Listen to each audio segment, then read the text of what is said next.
팀장님 앞으로 잠깐 나와 주실 수 있나요? 뭐 책임을 묻는 질의를 하려는 건 아니고요. 사실관계만 좀 확인하겠습니다. 네. 그 문자 대화에서 답변 안 하기 전략은 어떻게 파악하신 거예요? 네, 말씀을 드리겠습니다. 먼저 좀 잠깐 시간을 주신다면은 아니 어떻게 파악하신 거예요? 그 상황을 좀 설명을 드리겠습니다. 어떻게 파악하신 거예요? 그러니까 제가 답변을 그렇게 한 이유는 그 팀장이 잠깐만요. 노정면 의원님, 요거는 중단하고 뭔가 할 말이 있을 것 같으니까 시간을 좀 드리고 이따 7분에서 다시 시작하고 의사진행 발언을 2분 드리겠습니다. 네, 설명하시 설명하세요. 예, 위원장님 감사합니다. 아까 제가 위원장님의 질문에 즉각적으로 답변 못 해드렸던 것에 대해서 사과를 좀 드리고 싶어서 말씀을 드리는 거였습니다. 제가 이 자리에서 발언을 하게 될 거라고는 정말 상상도 하지 못했던 그런 상황이어가지고 제가 너무 당황한 나머지 답변을 제대로 못했습니다. 죄송합니다. 네. 사과드리겠습니다. 제가 그 문자를 보낸 그 기자와는 개인적인 그 좀 관계가 있어가지고 몇 번 부서에서 같이 근무를 했습니다. 그래서 저는 사실은 별로 뭐 그런 걸 요청한 적이 없는데 저한테 계속 그런 문자를 좀 보냈습니다. 자기가 알고 있는 것에 대해서 저한테 문자를 보냈고 저는 뭐 김성주 선배가 저를 어떻게 생각하는지 모르겠지만 저는 지금 그 후보자 뒤에 앉아가지고 어떤 메시지를 전달하거나 뭐 쪽지를 건네거나 이런 위치가 아니었습니다. 그래서 저는 전달할 수 없었고 실제로 전달도 하지 않았습니다. 그래서 저는 거기에 대해서 원래 그 사진을 봐도 제가 답변하지 않은 곳이 있었죠. 저는 후보자 마찬가지로 위원님들의 질의에 집중하느라고 계속 정신이 없었던 상황인데 그런 문자 일일이 제가 답변하거나 그것을 어떤 액션을 통해 가지고 후보자한테 전달하려고 노력하거나 이럴 수가 없는 상황이었습니다. 그래서 저도 이걸 도대체 이 선배한테 내가 뭐라고 답변을 해야 될까 고민하다가 그냥 그런 문자를 보냈습니다. 그러니까 그냥 답변 안 하기 전략. 예, 만약에 그렇게 제가 없는 전략을 쓰신 거예요? 이 상황을 모면하기 위해서? 그런 전략을 저희가 위원님들이 질문하는 거를 아예 답변하지 않는다? 그런 상상을 해본 적이 없습니다. 그러니까 이 김모 기자한테 네. 없는 얘기를 했다는 말씀이신가요? 예, 그렇습니다. 왜냐하면 그런 문자를 보내면은 그 이후에 저에게 더 이상 문자를 보낼 이유가 없지 않겠습니까? 저는 위원님들 질의를 계속 경청해야 되는 상황이었기 때문에 제가 그 이상으로 선배 알았습니다. 감사합니다. 뭐 이렇게 제가 답변을 하면은 그 다음에도 또 저한테 문자를 보내지 않겠습니까? 무슨 말이에요? 그런 상황이었습니다. 널리 이해해 주시면 감사드리겠습니다. 예. 이제 하십시오. 7분 드리세요. 요는 그 김모 기자가 KBS 현직 기자이고 현재 지금 취재를 하고 있어야 될 사람입니다. 그리고 지금 국회에서 많은 일들이 일어나고 있습니다. 이분이 야당 반장이에요. 조금 전에 제가 질의 순서 바꿔가면서 윤한홍 의원 징계 요구안 제출하고 왔습니다. 지금 전 국민의 관심이 쏠려 있는 명태균 씨를 회유하고 증거인멸하려는 시도를 윤한홍 의원이 한 사실이 확인됐고 그 사실관계를 윤한홍 의원이 인정까지 한 상황이에요.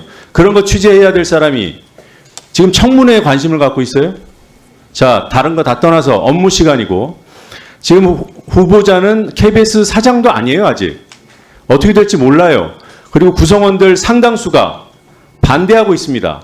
KBS 내부에서 정파적인 이해가 엇갈리는 실질적인 이해가 엇갈리는 사안이에요.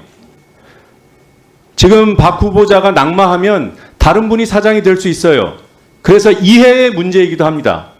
정파의 문제이기도 하고 그런데 중립을 지켜야 할 다 떠나서 회사 일을 해야 할 기자가 현직 지원이 지금 사장도 아닌 사람을 위해서 조력을 해요? 박 후보자가 지금 만약에 사장이면 그런 직원은 징계해야 하지 않습니까? 입장이 없어요? 아니 통상 저희가 잘 아시다시피 그 고유의 징계 대상이에요, 아니에요? 적절해요, 아니에요? 그 문자 단순한 카톡 그 자체만으로는 징계까지 사안은 아니라고 생각하지만 네, 그만하세요. 그 문자 하나를 보내려면 내용을 듣고 있어야 되고 내용을 듣다 보면 사실관계 확인이 필요해요. 카톡 속에 오빠 누군지 아직 모르죠. 이럴 수도 있고 저럴 수도 있다고 봐요. 그런데 그거를 명태균 씨 얘기 듣고 믿으라고요? 그걸 지금 청문회 임하고 있는 사장 후보자한테 전달하라고? 내용도 말이 안 됩니다. 야당 반장에서 빼십시오. 여기 그럴 수 있는 입장 건넬 수 있는 사람이 있다면. KBS 정치부 인사는 보도국에서 알았어요. 후보자한테 한 얘기 아니에요. 지금 인사권도 없잖아요. 인사권 있어요? 일반적인 얘기를 말씀드린 겁니다. 실제로 보도국에서 인사합니다. 부동층 임금 동의제 폐지했잖아요. 아니 제가 지금 무슨 얘기를 했는데 그런 답변 잠깐 세워주시고요. 무슨 질문했는데 대한 답변이에요? 위원님께서 조금 전에 정치부 기자에서 빼라고 말씀하셔서 그런 기자는 여기 뒤에 그 영향력을 행사하실 분이 있으면 하시라고 했지 제가 후보자한테 물어봤어요? 제가 그 정도도 모르겠습니까? 이게 질문으로 들렸어요? 지적한 거예요. 지금 이 사안의 문제를.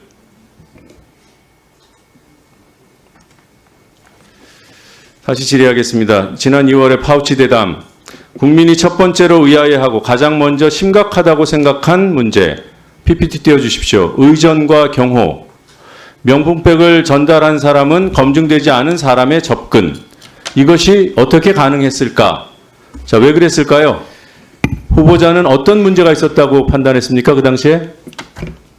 판단 없이 그냥 질문만 던진 건가요?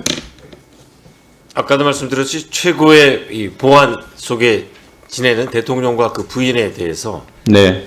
이 손목에 네. 녹음 장치와 촬영 장치가 달린 채로 들어갔다는 게 저는 보안에 문제가 있다고 판단했습니다. 그러니까 경호 그리고 보안 검색이 허술했다.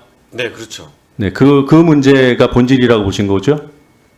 저기에서 얘기할 때는 그 얘기를 하고 싶었어요. 네. 네, 또 다른 본질이 있다는 점은 잘 모르시는 것 같아서 제가 말씀을 드리면 그 최 목사가 거기에는 왜 갔을까요? 그 검증되지 않은 사람을. 김 여사는 검증을 이미 했다고 판단하고 있었죠. 안전한 분이라고. 그랬겠죠? 그러니까 불렀겠죠. 약속을 잡고 김 여사가 부르면 신분 검증 필요 없어집니다. 보안 검색 허술해집니다. 이런 시스템의 부재, 시스템을 넘어서는 김 여사 개인의 판단, 이것이 의전과 경호 문제를 지적할 때 전제돼야 되는 거 아닙니까? 5월 10일 취임식에 최 목사가 참석했었던 것 알고 계십니까? 네, 기사로 봤습니다. 누가 불렀습니까? 그 부분까지 확인 못했습니다. 김 여사가 초청했습니다. 나아가서 취임식 당일 있었던 대한민국의 그야말로 만나기 정말 힘든 분들만 간다는 그 공식 리셉션장에도 최 목사는 초청돼 갔습니다. 알고 계십니까? 기사로 봤습니다. 그것도 정부의 공식 초청장을 여사 초청 몫으로 그렇게 된 거예요. 정부가 초청장을 발부를 하면서 검증을 안 한 거예요. 여러분들 시각에 따르면 이게 나랍니까? 그래놓고 검증되지 않은 사람의 접근? 김 여사를 비판하고 김 여사의 개인 의견이 정부 시스템을 능가해버리는 이 현실을 짚어줘야 되는 거죠. 그것 빼놓고 무슨 이런 내용이 대담에서 전혀 해명이 안 돼요. 거기에 대한 문제의식이 없기 때문에. 그래서 그 대담을 파우치 대담이라고 이렇게 줄여서 얘기하는 겁니다. 자, 아까 앞선 질의에서 부작위에 의한 편향 보도에 대해서 말씀을 드렸어요. 그런 부분이 존재한다는 것을 후보자도 이미 알고 계시고 질문자가 묻지 않으면 묻혀져 버리는 그런 것들. 지난 2월 대담에서 김 여사가 수수한 물품의 어떤 성격 이것은 고사하고 어떤 것들을 받았는지 어떤 절차로 받았는지 가액도 품목도 제대로 다뤄지지 않았습니다. 그저 파우치 조만한 백. 김건희 여사의 입장 표명 필요성에 대해서도 무시돼 버렸어요. 대담이 이루어지던 시점에 윤 대통령에게 질문해야 될 사안들이 벌어졌습니다. 대표적으로 그 대담 직전에 벌어졌던 입틀막 사건들. 언론인이 그런 걸 안 물어봅니까? 부산 엑스포 유치한다고 온 나라가 그야말로 언론까지 동원되다시피 해가지고 힘을 모았는데 실패했으면 거기에 대한 입장 정도는 물어봐야죠. 윤 대통령이 부담스러워하는 것들을 빼는 일관성을 보였습니다. 그래서 지난 2월에 박장범 앵커의 대통령 대담은 파우치 대담이 1분 더 드리세요. 그 파우치 속에는 상품명이냐 뭐냐 이게 아니에요. 다 아시잖아요. 그건 대통령을 위한 헌정이었습니다. 대통령에 잘 보이기 위한 KBS의 몸부림이었고 앵커 박장범의 자기 부정이었고 그 결과로 오늘 이 자리가 있는 겁니다. 이 부분을 상품명이라는 소리로 모면하려고 하지 마십시오. 다시 한번 정말 자격이 없음을 되돌아보시고 물러나십시오. 제가 하도 언론노조 하니까 우리 여당 의원님들도 평가해 주시는 가치노조의 성명으로 대신하겠습니다. 염치가 있으면 사퇴하십시오. 이상입니다. 이상희 위원님 질의하십시오.